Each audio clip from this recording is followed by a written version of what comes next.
ఎమ్మెల్యేగా ఎన్నుకున్న తర్వాత మొన్న అంటే ఆఫ్టర్ 14th అండ్ ఇమీడియట్గా మేము అధికారులతో చర్చించడం జరిగింది. అంటే ఈ రోజు నుండి అఫీషియల్గా కదా. సో బట్ మన పొంగులేటి శ్రీనివాస్ గారు మినిస్టర్, సో మా దగ్గర ఒక గ్రేవ్ యార్డ్ ఇష్యూ ఉంది మైనారిటీకి సంబంధించి. అధికారులను పిలిపించి పెద్దలు మంత్రివర్యుల సమక్షంలో అది చర్చించడం జరిగింది. దాని లీగల్ ప్రాసెస్ చూస్తూ ఉన్నారు. ఎటువంటి ఇబ్బందులు ఎవరికి కలగకుండా గ్రేవ్ యార్డ్ ఇష్యూని సాల్వ్ చేయాలని అదొకటి. అండ్ హైటెన్షన్ పోల్స్ ఎప్పటి నుండో మా ప్రాంతంలోనే దాదాపు 10,000 సంఖ్యలో జనాలు చనిపోయినారు. సో అది కూడా ముఖ్యమంత్రి గారి ఆదేశాలతో, డిప్యూటీ సీఎం గారి ఆదేశాలతో ఆ వర్క్ కూడా జరుగుతూ ఉంది. అది కూడా అధికారులతో డిస్కషన్ జరిగింది.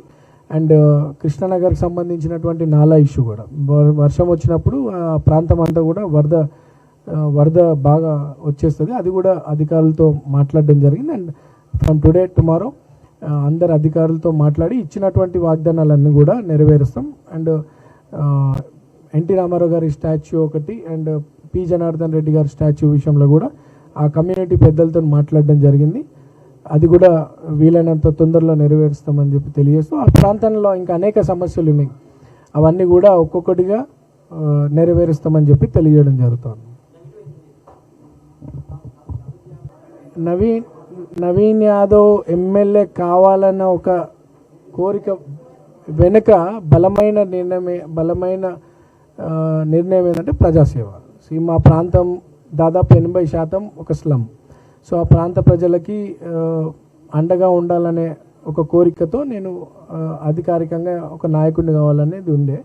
అండ్ నేను చిన్న వయసులో 29 ఏళ్ళ వయసులోనే నేను ఎంఐఎం పార్టీ నుండి పోటీ చేసినప్పుడు చాలామంది ప్రజలు irrespective of caste, community, region and religion అందరూ కూడా నాకు పెద్ద ఎత్తున సపోర్ట్ చేయడం జరిగింది. ఆ రోజు 2nd ప్లేస్ వచ్చినాను. సో నాకు ప్రజల్లో మా కుటుంబం పట్ల గౌరవం, రిలేషన్షిప్, మా నాయకత్వం మీద నమ్మకం ఉందని నేను ఆ రోజు నుండి కూడా నిరంతరం పబ్లిక్లోనే ఉంటున్నాను. ఈరోజు ప్రజల ఆశీస్సులు, కాంగ్రెస్ పార్టీ పెద్దల ఆశీస్సులు, రేవంత్ అన్న బ్లెస్సింగ్స్తో ఈరోజు గెలవడం జరిగింది. అండ్ ముందు ఎట్లయితే నేను ప్రజలతో అంటే ఇర్రెస్పెక్ట్ ఆఫ్ క్యాస్ట్ ఎట్లయితే అందరితో కలిసిమెలిసి ఉన్నానో అట్లనే భవిష్యత్తులో కూడా ఉంటా.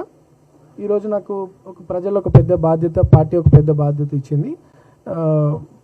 సమస్యలను పరిష్కరిస్తూ ముందు కూడా అట్లనే అందరితో మంచి అందరికీ రెస్పెక్ట్ ఇస్తూ సమస్యలు పరిష్కరిస్తూ ఎమ్మెల్యే హోదా వచ్చినప్పుడు కూడా అట్లనే పబ్లిక్కి కలిసిమెలిసి ఉంటాను చెప్తాను.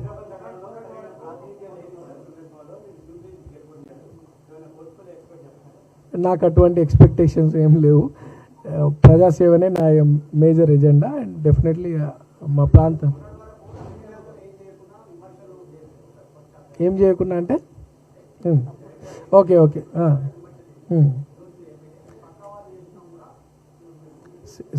ఒకటి నవీన్ యాదవ్, శ్రీశైలం యాదవ్ కొడుకుగా 40 ఏళ్ళు మా కుటుంబం ప్రజా జీవితంలో ఉంది. మా ఫాదర్కి ఎటువంటి అధికార పవర్ లేకున్నప్పటికీ ఎన్నో తప్పుడు ఆరోపణలు, తప్పుడు నిందలు, తప్పుడు కేసులు పెట్టినప్పటికీ కూడా న్యాయ పోరాటం చేస్తూ ప్రజలనే ఉంటూ ప్రజల సేవ చేసుకుంటూ ఉన్నటువంటి కుటుంబం మాది. నేను ఆర్కిటెక్చర్ కంప్లీట్ చేసిన తర్వాత మా పేరెంట్స్ కోరిక ప్లస్ నా ఇంట్రెస్ట్ ప్రజాసేవ చేయాలనే ఒక ఆలోచనతో చిన్న వయసులోనే ప్రజా జీవితంలో వచ్చిన. 2009 నుండి ఈ రోజు వరకు నేను ఏ తప్పు చేయకుండా కూడా అనేక తప్పుడు ఆరోపణలను పెడుతూ నన్నే కాదు నా కుటుంబ సభ్యులని, నా బంధువులని అందరినీ కూడా క్యారెక్టర్ అసోసియేషన్ చేయడం, గత ప్రభుత్వం నన్ను రాజకీయంగా ఎదగకుండా నాకు అవకాశాలు కల్పించకపోవడం, ఎంఐఎం గెలిచే సీటు ఉన్నప్పటికీ కూడా 2018లో నాకు అవకాశం రాకపోవడం, 23 అవకాశం రాకపోవడం, అది BRS కుట్రని.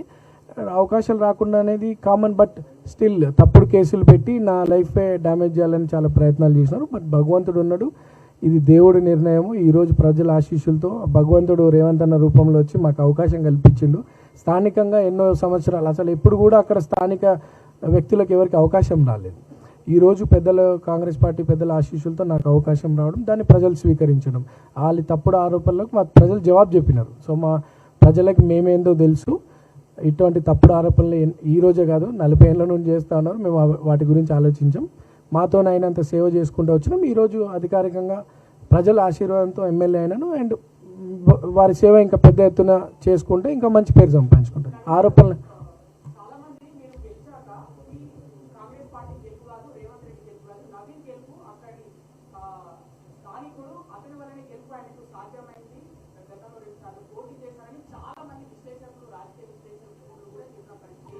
So Naveen Yadav is from Congress. So Naveen Yadav Congress party అభ్యర్థి. సో అందరి కష్టము, కాంగ్రెస్ పార్టీ పైన ప్రజలకు ఉన్నటువంటి నమ్మకము అండ్ ఇచ్చినటువంటి మాట నెరవేరుస్తూ ఒక్కొక్కటిగా ఇస్తున్నటువంటి సంక్షేమ పథకాలు, మా ప్రాంతంలో చేస్తున్నటువంటి అభివృద్ధి కార్యక్రమాలు అన్నీ కూడా అండ్ మోరోన్ మా కుటుంబం మీద ఉన్నటువంటి గౌరవం అన్నీ కూడా ప్రజలకు బలమైన నమ్మకం ఏర్పడి నన్ను గెలిపించినారు, కాంగ్రెస్ పార్టీని గెలిపించినారు అండ్ రేవంత్ అన్నని బలపరిచినారు పార్టీ. సో నవీన్ యాదవ్ ఒక్కడి గెలుపు కాదు, నవీన్ యాదవ్ కాంగ్రెస్ పార్టీ గెలుపు కోసం అందరి కష్టం కృషి ఉంది అండ్ అభివృద్ధి మీద నమ్మకంతో ప్రజలు ఓటేసినారు. అందరు కూడా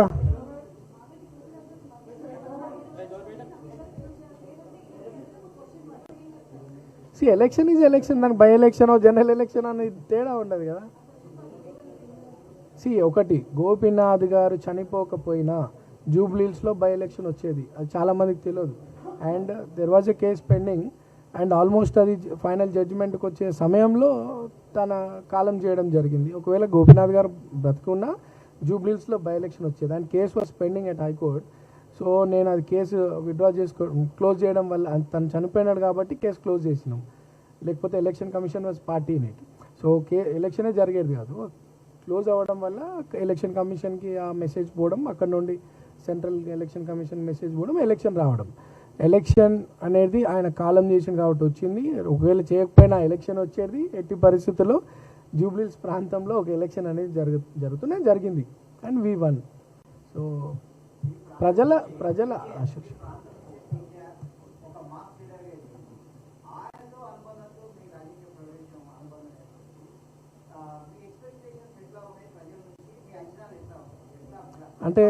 అంటే ఒకటండి, నేను కాదు అంటే my father P Janardhan Reddy గారితో 1978 నుండి 98 వరకు కూడా కాంగ్రెస్ పార్టీకి ఒక లాయల్ కార్యకర్తగా ఉండే మా father. City general secretary, various positions కూడా యూత్ కాంగ్రెస్ జనరల్ సెక్రటరీ అవన్నీ వేరియస్ పొజిషన్స్ కూడా ఉండే. అండ్ పి జనార్దన్ రెడ్డి గారు రైట్ హ్యాండ్గా ఎదిగినారు. పి జనార్దన్ రెడ్డి గారు చేసినటువంటి కార్యక్రమాల్లో మా ఫాదర్ ఉండేది. నేను చిన్నపిల్ల ఉన్నప్పుడు బట్ నా పొలిటికల్ కెరియర్ ఎంఎం పార్టీ నుండి స్టార్ట్ అయింది. తర్వాత మీరు అందరూ చూసినట్టు కార్పొరేటర్గా ఎమ్మెల్యేగా పోటీ చేసినాను. తర్వాత జరిగినటువంటివి కూడా మీకు తెలుసు, అవకాశాలు రాలేవు. I was neutral. But Congress party ఇటువంటి యువకుని ప్రోత్సహించాలా, ప్రజలకు అందుబాటులో యువకుని ప్రజాసేవ చేయాలనుకున్నటువంటి యువకుల్ని ప్రోత్సహించాలని ఒక ఆలోచనతో కాంగ్రెస్ పార్టీ పెద్దలు ఆ రోజు పీసీసీగా ఉన్నటువంటి రేవంత్ అన్న బ్లెస్సింగ్స్తో కాంగ్రెస్ పార్టీ జాయిన్ అవ్వడం జరిగింది. ఈరోజు ఇది ఒక పెద్ద ఎగ్జాంపుల్. ఓ పక్కకు బీఆర్ఎస్ సమాజానికి ఉపయోగపడాలనుకున్న యువకుల జీవితాలు పాడేసే ఆలోచనలు బీఆర్ఎస్ ఉంటే, అటువంటి యువకుని ప్రోత్సహించే ఆలోచన కాంగ్రెస్ పార్టీ తీసుకుందంటే this is the best example. ఈరోజు నన్ను ఒక ప్రాంతానికి ఎమ్మెల్యేగా పోటీకి అవకాశం కల్పిస్తూ అంటే ప్రజలకి సేవ చేస్తాను ఒక నమ్మకం పార్టీ పెట్టుకొని నాకు అవకాశం కల్పించడానికి ఇది ఒక పెద్ద ఎగ్జాంపుల్. దాన్ని మా ప్రజలు అంగీకరించి నన్ను మంచి మెజార్టీతో గెలిపించినారు.